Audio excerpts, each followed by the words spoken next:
Your unfair advantage lies in your strengths, as obvious as that sounds. It doesn't lie in your weaknesses or in you shoring up your weaknesses. Your unfair advantage lies in your strengths, and you have plenty of strengths. Strengths that grow stronger the more you notice and appreciate them.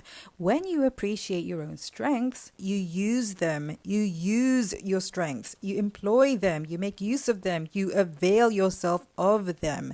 When you use your strengths, you display them, you demonstrate them, you practice them, you manifest them.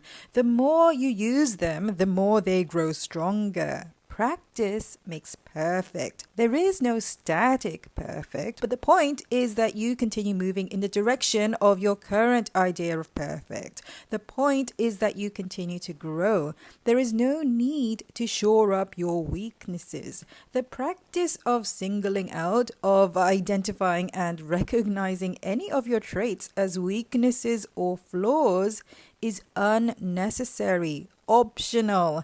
What you label weakness or call a flaw could just as easily be an asset anyway. Strength and weakness are just labels, just words. Empowerment and confidence come from feeling your strengths. Picking yourself apart for weaknesses to plug up and flaws to overcome is one approach. It is not the only one. Focusing on your strengths is another. You get to choose how you feel now, no matter what skills, talents, abilities, or character traits you currently possess.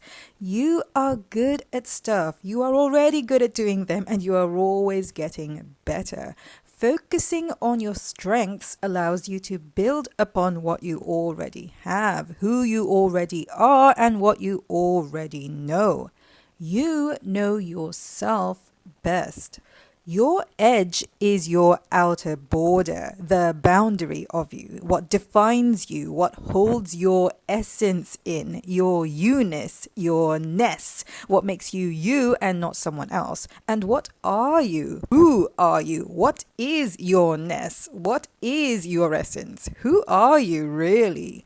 You are not your body. Your body is just a manifestation of your you-ness. Who you really are, the essence of you, is invisible, because who you really are is consciousness. Who you really are is an entity, a being that thinks and feels from your unique human perspective. Nobody can think your thoughts, feel your feelings, or live your life for you.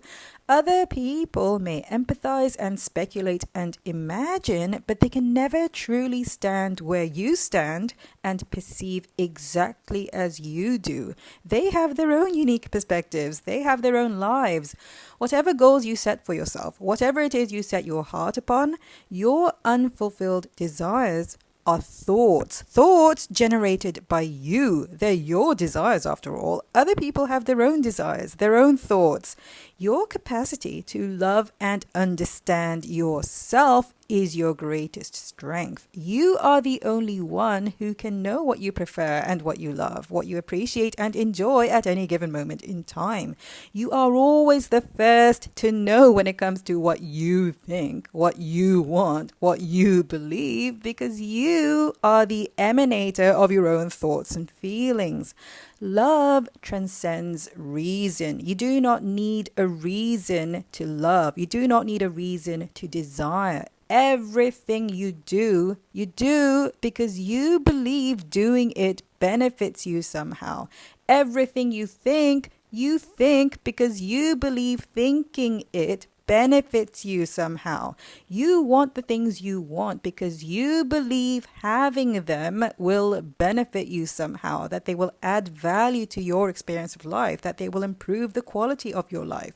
You have the awareness that you will love realizing your desires. And that idea, that vision, that feeling of love is what inspires you to do things, to take action, and to take action willingly, joyfully, lovingly.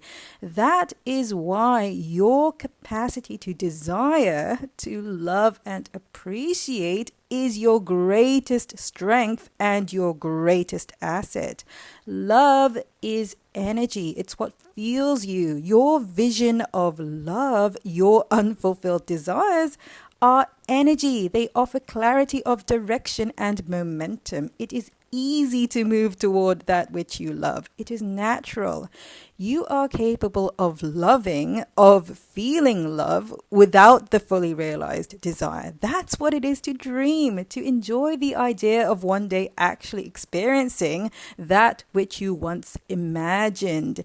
To feel disappointed in the absence of your fully manifested desire is to forget your unconditional ability to love. Love is created by you. It does not come from things. You imbue things with love. Your love that comes from you.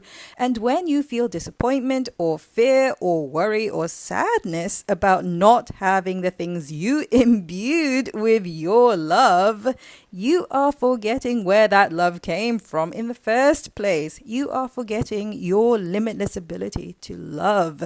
Your ability to love is unconditional. When you feel unable to love because of something outside of you, you have chosen not to love. You have chosen to withhold your love until that thing outside of you changes and becomes lovable.